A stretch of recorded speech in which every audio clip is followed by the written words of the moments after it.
Hello and welcome to the D2 NBA podcast. My name is Dante and today we have a very special episode. We're doing a 4-man week plus Marco minus Marco for the first 30 minutes or so of the podcast. But we're doing a home and home in episode with our friends from the Jeff Van Gundy NBA Tribute Show. Never been done before. We've done the home and home series with full episodes, but today we'll be splitting the episode. You're listening to this on the Deep 2 feed, but part 2 of today's episode will be available on the Jeff Van Gundy feed. So head over to the JVG after this for part 2. And without further ado, welcome Lucas, hey, OS, g'day, and Sean. Ciao. Thanks for having us, Dante and Sean and LS. I can't believe you said the Italian thing and not me. That actually makes me pretty sad. This is all part of Sean's progression into becoming a full-blown, cultural appropriate Italian. No, Sean is the resident Italian. Nonna hasn't made Sean a dinner yet, but he has made Alana a dinner. So. Yeah, because she knows he doesn't need it. Nah, she was sick on my birthday. But my dad's Irish, so I am a wog myself. So I think I'm actually in the lead already, just to kick it off. I don't think you're winning if you're Irish. Yeah, nah, not at all. You guys haven't seen Black Books, have you? No, but I have seen Green Street Hooligans. That one scene. Jesus Christ, when they were waving the scarves. They use Lukey, if according to your theory, Greeks and Italians are washed as ethnicities, so where does Irish fit in? Honestly, man, for that realm, Central Europe up through to the UK. Ireland's up there. Ireland's not in the UK, but fucking this one, isn't it? Yeah, wrong island. Yeah, and then a bit north of the UK as well, or west or south or east or north. Faroe Islands. Such a Dante knowledge. I'd say it's up there because up there with what, washed or unwashed? No, really good ethnicity. Because Brits. I mean, do we even need to fucking talk about that? No, we don't. And then if it's a spectrum, there's 0. Yeah, and then Greeks and Italians are 1 and 1.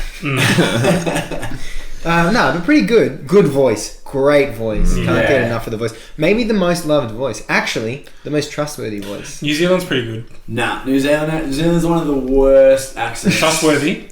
Nah, neither. That's crazy. Nah, you don't trust a New Zealander. If a New Zealand person is talking to me, zoned out. Budget Aussie. Yeah, budget Aussie. Which is not somewhere you want to talk about washed ethnicities. Talk about budgets, how about that bloody pandemic and the bloody... Anyway, move on.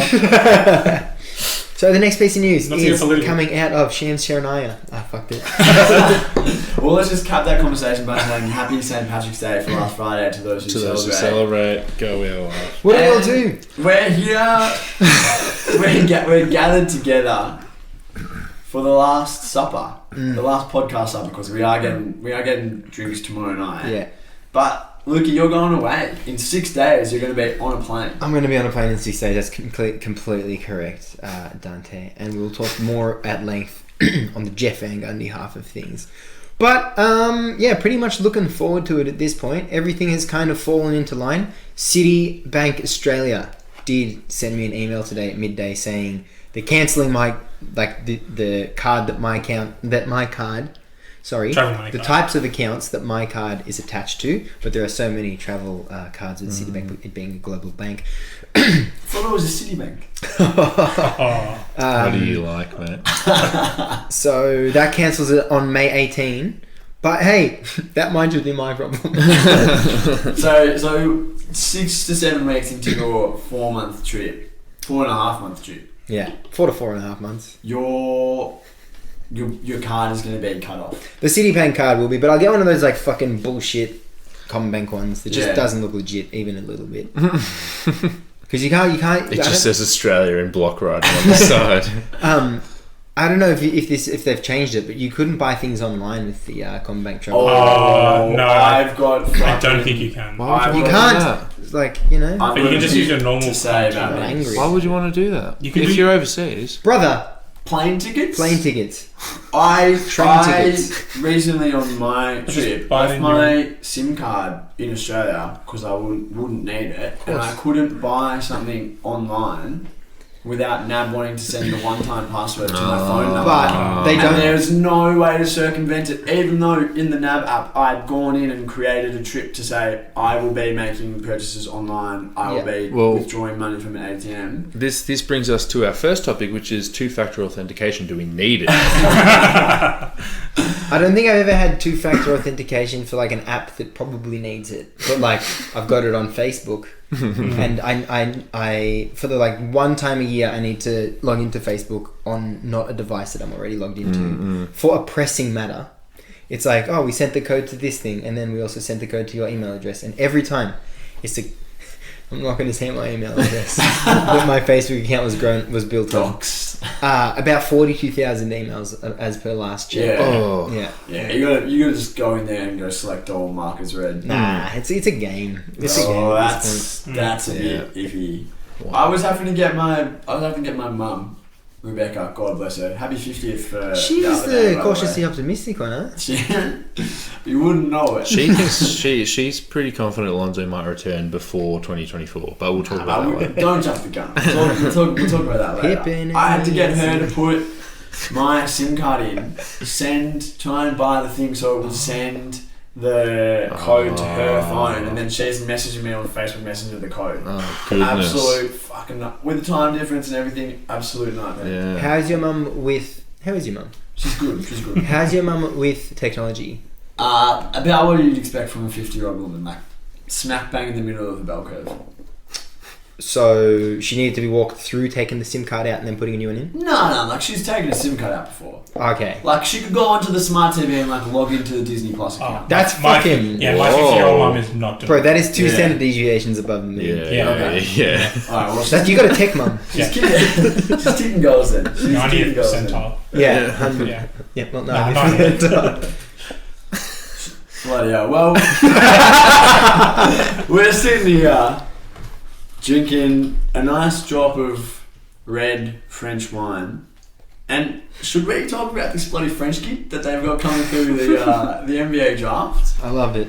I absolutely love it. What would you like to talk about? I would like to talk about... There's a race to the bottom at this point in the NBA season. We all know it. Teams are going to be doing whatever they can to manipulate the rankings, slide down, try and get a look at this French kid. He's obviously going number one. Don't know if you've caught any of the Metropolitans 92 live games on the NBA app, but he's bloody good. You actually can't watch basketball games on the NBA app, so I've had to go to beIN Sports too. Yeah.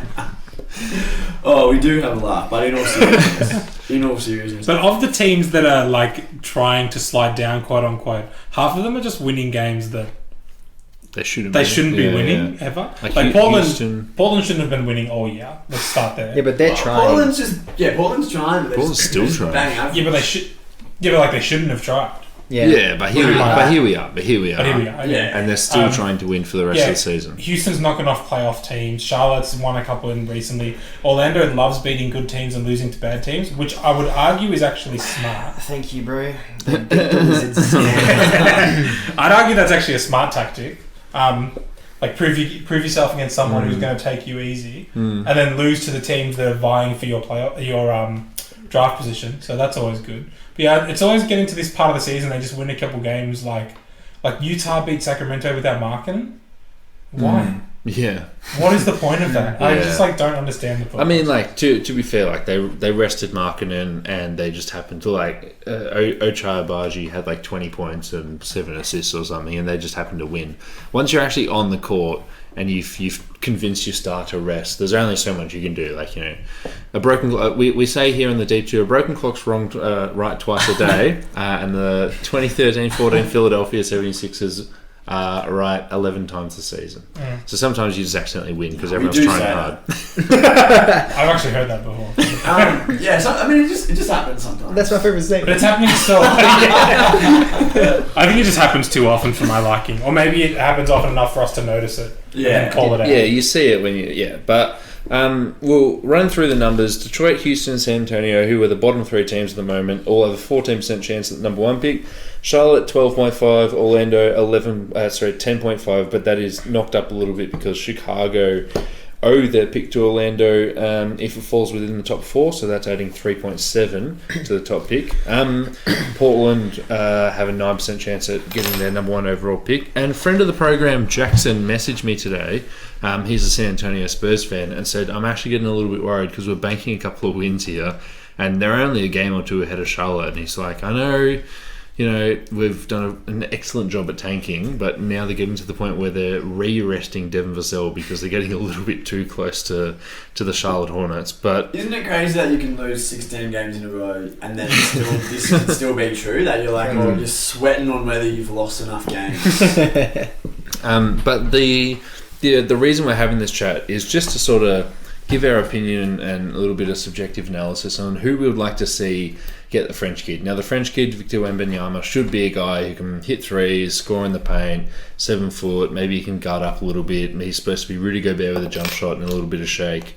Who would you like to see, Lucas, who would you like to see grab this guy? And how do you see them fitting on offense and defense? So I've got an organisation pick for this one. I don't want to be a prisoner of the moment. It's got to be the Spurs, man. It's got to be the Spurs. Is that your pick as well? Alessio, Mr. Conte, my man, Mr. Conte, how are we? Disagrees. But... I like the Spurs. Yeah, I know, but I know that your pick, I caught wind of it, actually. Yes, sorry. Backstage. Yes. Man, you do be catching wind. Especially from me. But most of these other irrelevant teams, I mean, they've had, like, nice flashes and shit. It's like, Paolo's cool. But... I just think there's been too much goodwill from the Spurs towards the NBA that now the NBA needs to repay the Spurs. And they probably rig the draft every once in a while. There's definitely that one time they definitely rigged the draft and Derrick Rose. You've been listening to the Bill Simmons podcast. Well, no, what was the one with the frozen envelope? The Patrick Ewing draft. Yeah. No, Rose jumped from like 8th. The Bulls 14th. jumped from 8th to 1st. 14th to 1st. 14th. The Los Angeles Lakers jumped from 11th to 4th to snag DeAndre Hunter. Yeah, they did. But no, I think Spurs goodwill, good luck. I would love to see Pop there for Wembanyama's 4+ rookie deal. Sorry, plus rookie scale. Fuck, he's gonna be like 80. Yeah, but I'll settle for just his rookie contract because we all know about the rings, etc. But he also was the biggest part in Davis Bertans getting $80 million. And DeJounte Murray was off the Spurs roster for one day and he started fighting everyday people. And there was one other one I thought of that I didn't write down. But D, you seem to agree with me on the Spurs. Yeah, because if he goes to the Spurs, isn't it just a fait accompli that he's going to be awesome? Yeah, and he's going to have like 20 years of being at the top of his game, and like his career is going to pan out the way that it is supposed to. Like, wouldn't it be so depressing if he went to like Detroit and then his career turns out like Zion's? First few years where he can't get on the court and he's good when he does, but when he's on the court, he's sharing it with Big Jim and Marvin Bagley. But if you want to compete in the East, you do need to get a stacked front court. He'll go to try and like step on Beef Stew's foot and then just be out for the next 2 seasons. I just feel like with the Spurs, it's like absolutely guaranteed that he's going to be. Zach Collins isn't taking your spot. Yeah, exactly. He's going to hit his ceiling, and also just like a stable organisation where he can kind of grow and they can grow around him and figure out how to maximise him, because I feel like there's not risk, but like the reality is if he goes to like one of these teams like a Houston or like a Charlotte, they're going to be like, whoa, you're like now our like absolute like number one option guy. Let's like funnel everything through, and that might not necessarily be the best thing to do like straight away unless he comes out and he is rookie season dunking. I feel like the Spurs will be able to kind of on a coaching level with Pop figure out how to actually like bring him into the fold, and then once he's there he can kind of start dominating. On the defensive end, it could be quite good because Trey Jones is one of the better point guard defenders in the league, and Jeremy Sohan at the 4 would be pretty interesting. I don't know how interesting it is on offense, but on defense, you've got a guy who should be able to guard 1 through 4, and then a 5 who might be able to do a little bit of that, but also can just should protect the rim. That'll be pretty interesting. And then all they need to do is get a go-to guy on the wing, and all of a sudden they've just got the ingredients to just make a run at hopefully a title, or maybe not because they've had a few. And like to to people who are listening that are saying, oh, but he can't bang. The big guys, just see that highlight. We got put onto the rim and da da da. He's not going to do that in the NBA. It's all good. Someone else will.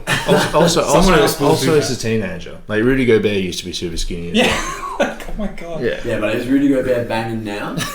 He's not getting banged. Yeah. No, he is. Getting banged by his teammates, I know that much. Yeah. Also, Larry Markkinen absolutely packed one on him early in the season. Oh, I thought you meant he also packed on a bit of weight. Like he's a big guy. Larry's a dense puppy. He is. Yeah. I didn't expect But that. he never He's used got to that be. Logan Paul. Nah, he wasn't. Larry wasn't that skinny coming in. Oh, you don't reckon? No, he wasn't string band. He wasn't like The a finisher. KP. He wasn't like a KP AD kind of like level. Who the fuck? Who the fuck is Tinker's fingers? Yeah. Look, the Spurs would be a good team. I think like we've got some pretty shocking franchises here. My favourite for current fit, because Lucas went the franchise route, which I appreciate, and I think the franchise is what's going to be best for this French kid. Just showing around a photo of Larry Markkinen in his rookie season. Yeah. Quite frail. Yeah. Anyway, He's keep going. yoked. Yeah, the franchise is a good way. If I was going for fit right now, it'll be Orlando just because they're already so long. And putting someone good next to Paolo's a great idea because Paolo's 6'10" and already built like a brick shithouse, as we say in Australia. But the team that's not currently tanking, but like kind of is, but kind of isn't, that Wembanyama should play on. Wembanyama. And it's German now. And it's a franchise that has had excellent success with growing young NBA superstars and super duper stars, excuse me. And like, mate, they've got the 34 draft picks. They've got the, he would be unbelievable on Oklahoma. It would be interesting to see him with Chet. Nah, trade Chet. Usman Dieng. Yeah. Like, again, like Slim Towers kind of vibe. Is Poku still kicking around? Yeah. We probably don't have to include Poku. Yeah, he's kicking. You can't deny that he's slim. If you got thick and Giddy's not big. Giddy's pretty big. He's 6'8" or something, isn't he? No, like Physically. Like, Oh, right. Oh. They could be the We're talking about first string team Venus. to field a team of mostly white skinny guys. Yeah. Since like Boston in the 1960s. Yeah. White skinny guys with a black center. Yeah. Done. Yeah. Could they be the only team in the NBA who could roll out an actual 5, not a gimmicky 5, who combined to less than 500 kilos? They actually so could be. Wembanyama, he's listed at 210 pounds. Yeah. Yeah, do we completely believe that that's true? That's like 85 kegs. Yeah. More, I reckon. No. 220 is 100. So Yeah. it's I thought got it to was be like 225. So he's 95. Oh, no, It's 225. like 95-ish. it's about 95. Oh, kegs. okay, yeah. The I only don't reason wanna tell he'd be you. that tall, that heavy, is because of his height. Yeah, he's Yeah. quite Only reason. tall. Yeah. The only reason is the sheer amount of human that there is. Yeah. There's a lot of human, but he's also given 195 more than he's given Yeah. 210. Yeah. Yeah. Chet was like 75 when he got drafted. And that was 75 wet. Remember at the combine when they brought out the hose and sprayed Chet before they waited? I'll never understand. The crowd was chanting "Wet Chet, Wet Chet." Yeah, OKC is a great time. I just want the greatest things for Shai Gilgeous-Alexander. Like he's having such a sexy season. We talked about it last week. They're ready to compete right now. And whoever they get, they're just going to pick up and then just hopefully make a run, whether that be spending a little bit of money in free agency to bolster the roster and then just like grow the young core that they would have assembled or whatever it is. But if you can get the best prospect in OKC. But it's just, it might be a little bit of like Nerlens Noel, Joel Embiid with Chet and Victor Wembanyama, but it doesn't matter because if you've got them both, one of them might be an MVP candidate like Joel Embiid is. Well, Chet has been obviously out of the limelight this whole season, but he, take from this what you will, but he was the second pick in the draft and he tore it up in Summer League before he went down. And people were looking at him like they're looking about. People were talking about him in Summer League like they're talking about Wembanyama now. Like, oh, look at what he's doing off the dribble. Like, we didn't know he could shoot like this. He had 7 blocks in a game or something like that. The skill set there is very much like Wembanyama's skill set. And if he heals well from this foot injury, which obviously for a 7-footer is probably the worst type of injury you could possibly have at the start of your season. Frank. That minx Liz Frank. She's always breaking people's feet. If he heals, like touch wood, that he's fine. Like, there's no reason to think that Chet still isn't going to provide the average returns for a number 2 overall pick. Yeah, definitely. I actually completely forgot about his summer league showing, and I remember watching all the games, being like, "Oh, this is fucking really cool." And he looked like, it sucks to compare skinny dudes who can shoot to Kevin Durant, but he looked Kevin Durant-esque in the way that he was getting to his shot. And if you can just play the 4, and then you've got a great rim protector, what should be a great rim protector next to him, that works. But we'll just have to see it in the NBA first, because we've just seen a dude who played for Gonzaga and a dude who played for Metropolitans 92. Have you seen Chet's dice necklace? I saw him for the first time in like 7 months when he was putting up shots yesterday. Oh, he was wearing that singlet that just bonds. Yeah, and he's singlet. wearing, yeah. Couldn't have gained 1 kilo. Oh yeah, I'm looking at a picture of it. He's pretty cringe as a character. The necklace. Just Chet in general, but the way that he's showing the necklace. Yeah. It's because he's like betting on himself, and he's also got one of them says 3, one of them says 4, which is his number 34, and then also 7's his other number. Yeah, but I'm all team his Chet. Other number when he wears alternate jerseys. Yeah, his training singlet. Oh, that's his Team USA number. I like that if that's what he's going for. I don't know. Trust an American basketball player to be cringe though. We've learned something, especially one born in 2002 or 3. Yeah, fuck. So he's born in 2002 and he's 30 kilos less than me. Bro, as 2000 I could live with. As soon as they started getting born in 2001, I was like, no one's actually born in 2001. They, or human beings. No, there hasn't been a person born since 2000. I'm fully with you. People born in 2005 can drink now? Is that? Nah, stop it, Sean. Oh. Well, if they've had their birth. My partner is actively teaching humans that were born in 2017, 2018. Whoa. Like, it's just 17, 18. It's just 2017 and 18 season. They would have missed the greatest season of basketball history. Is that what you're going to say? No. Oh. But Boston in freaking 1986. Do you mean George Mikan's Minneapolis Lakers in 1940 whatever? Mike and Drill. You know they named an award after that. Really? The Mike and Drill fucking which one was it? Improved player? Improved. It was improved. It was improved. Fuck, I hate I got that right. Remember that time George Mikan improved season upon season? Trust an American sports league to be cringe.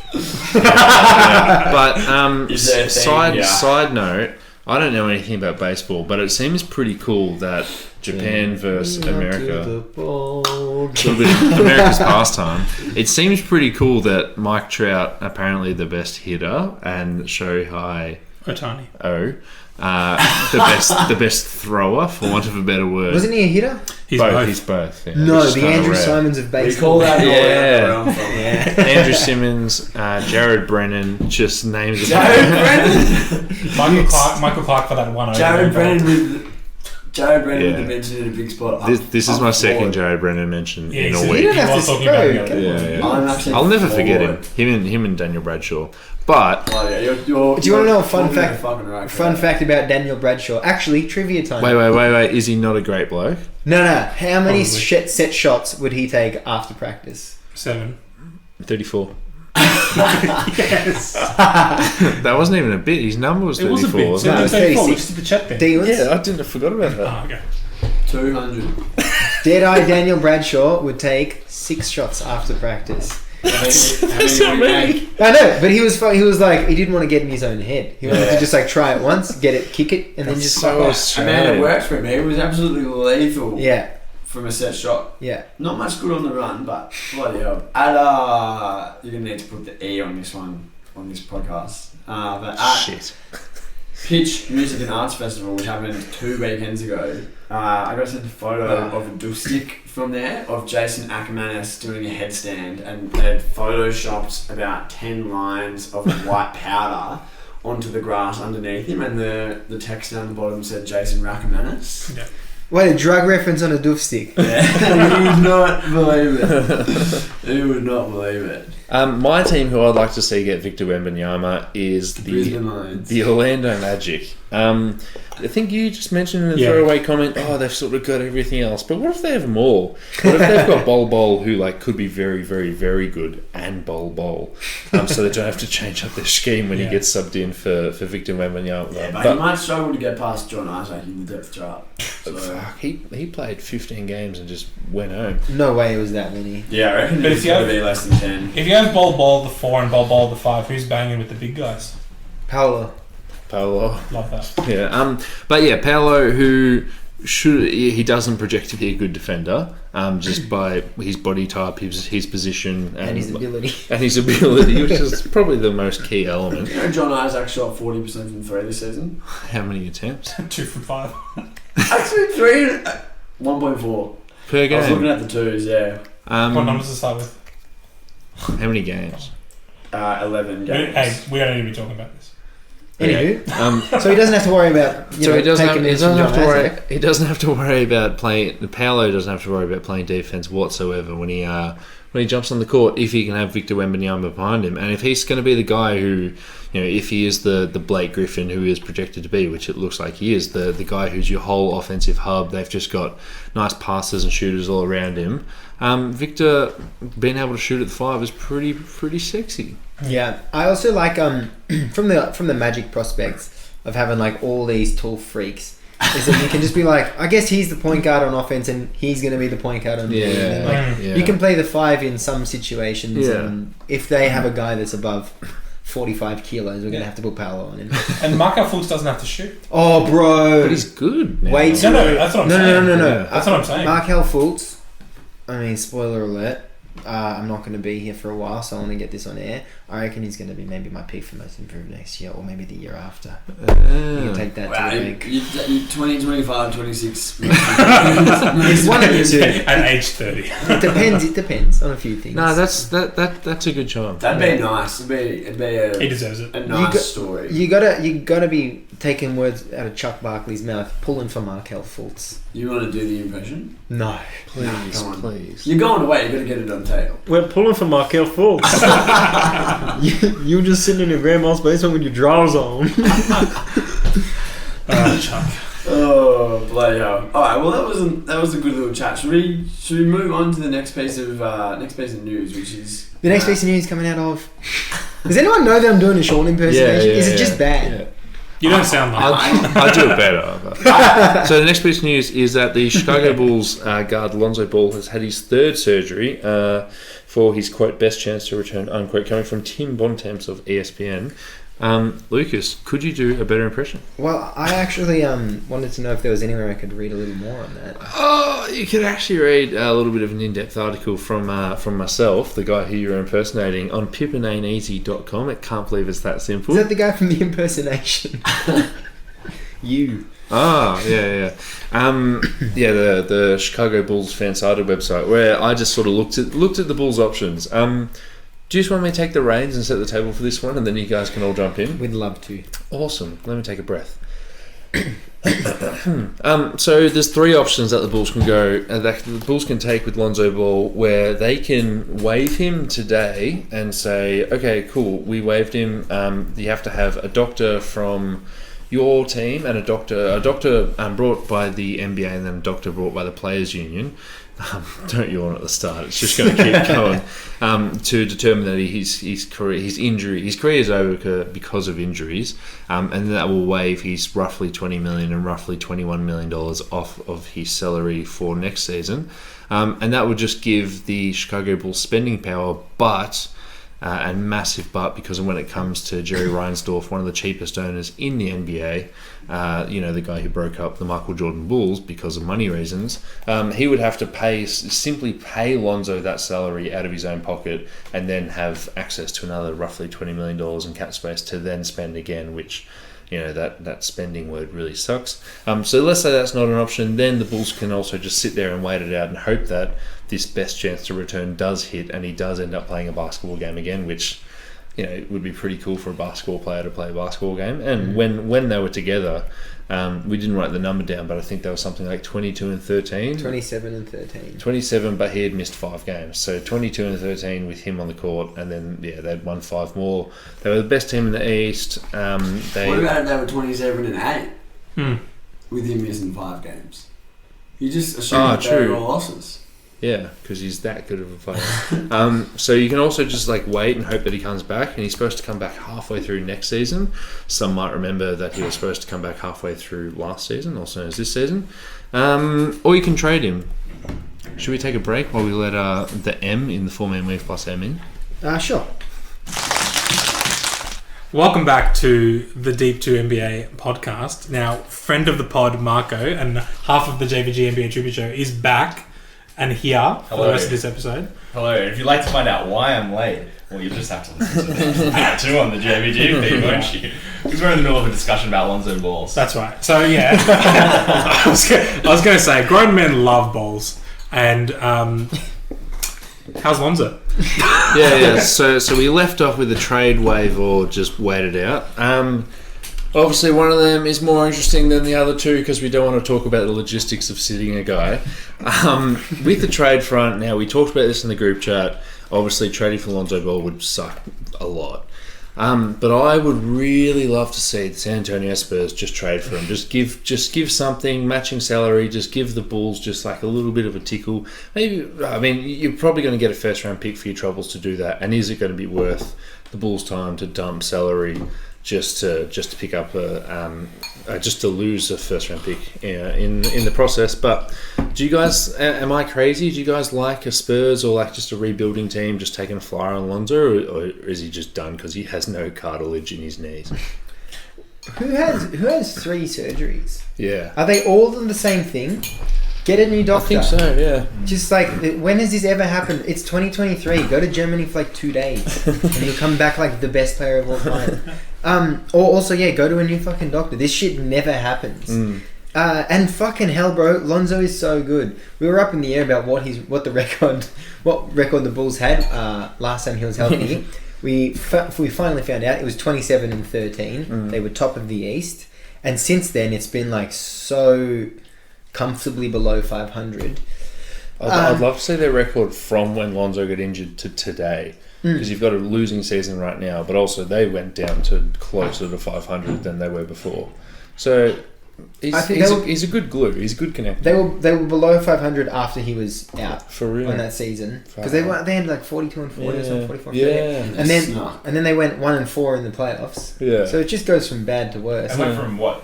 Were they league best defense or top 3 or something? Yeah. Just they were pretty. tearing people up, and they were running in transition, and all of the things that Lonzo fuels. Alex Caruso just fell off a cliff. Yeah. As soon as Lonzo went out, Caruso just forgot how to play basketball. Yeah. Lonzo and Caruso, who holiday?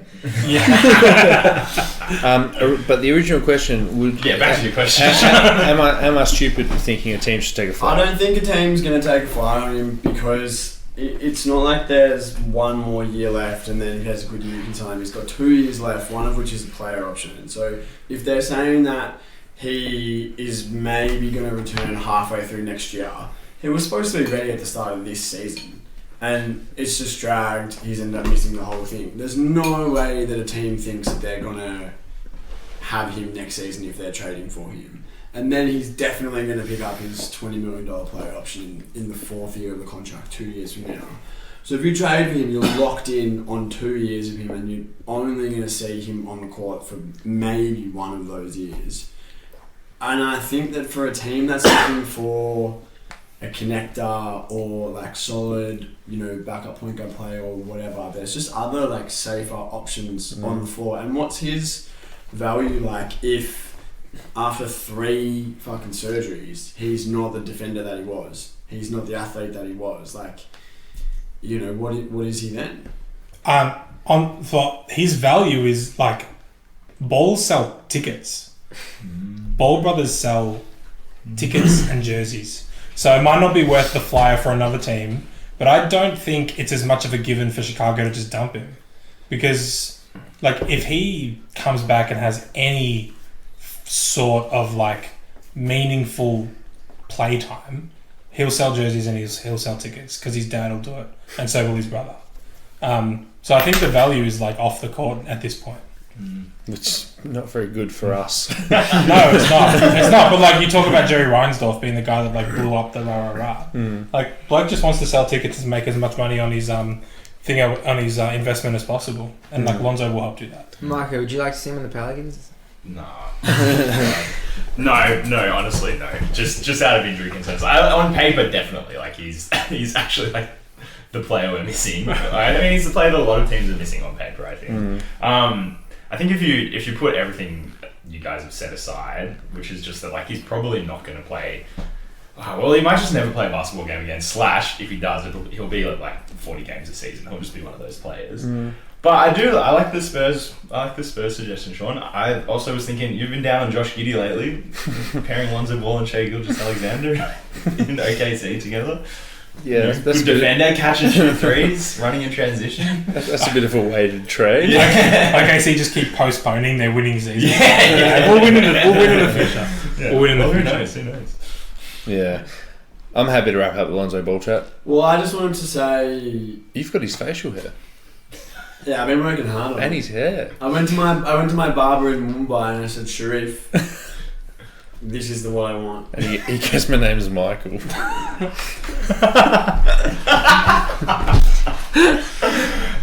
Bloody hell, a bit of racism abroad, huh? No, I just wanted to say, well, he's this bloke's brother, the other ball. Leangelo.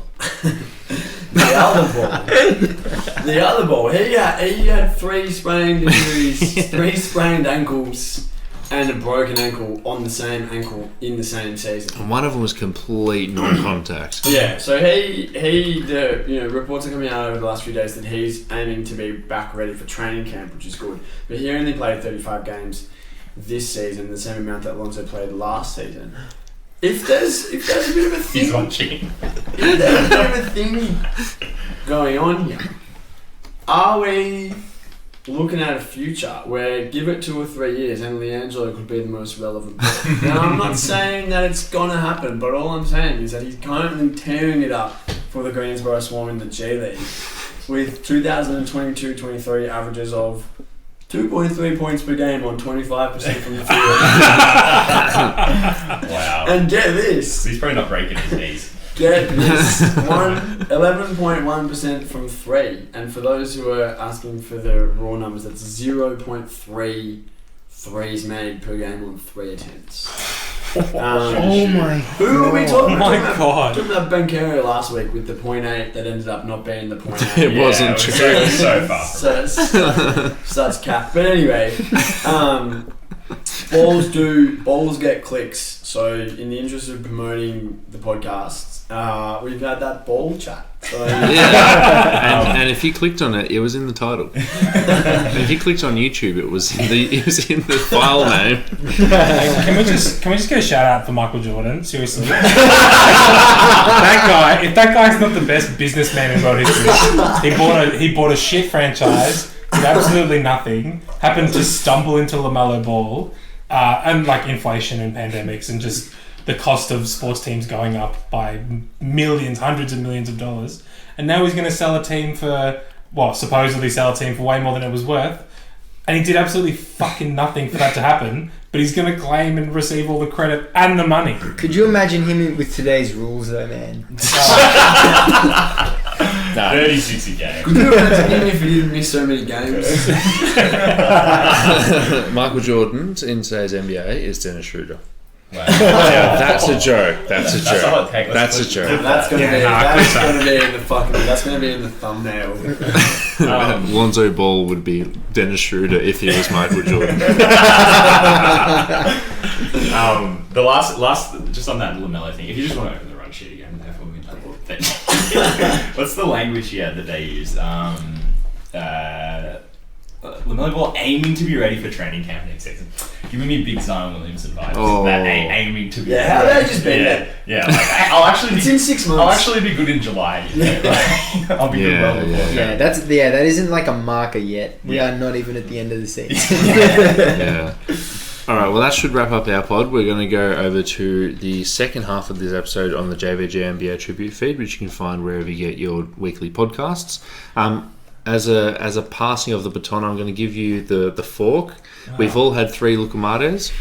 You've got Golden Gate Time, Golden Gate Time, Lamington, and hazelnut and maple syrup. Yeah, walnut maple syrup, and we'll find out your thoughts on the next episode, or next half.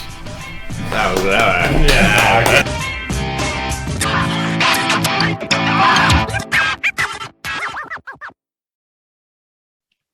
We were over the moon when we first heard that the NBA was going to be televised on Australian free-to-air TV in the 2019-20 season. It didn't exactly go swimmingly, with the nasty cough halting the season and games getting cancelled left, right and centre, but it was a huge step and an exciting one for basketball fans all across the country. Better yet, it wasn't a commercial channel cashing in on some basketball nerds like us. It was SBS, one of our public broadcasters. Unfortunately, the NBA wasn't the only thing SBS was pushing last season.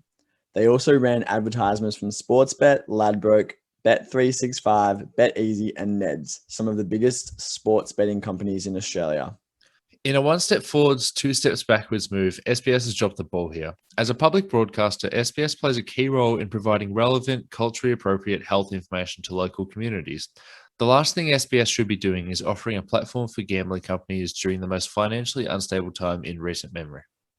This past year, men aged 18 to 24 made up 79% of new gambling account holders, with increased median spending and frequency of bets. This is the last thing we should be spending our money on given the financial uncertainty that comes with the pandemic. During COVID lockdowns, wagering companies spent more money on advertising and incentives to gamble, and it worked. SBS needs to hear from viewers that gambling ad revenue isn't worth the harm it causes.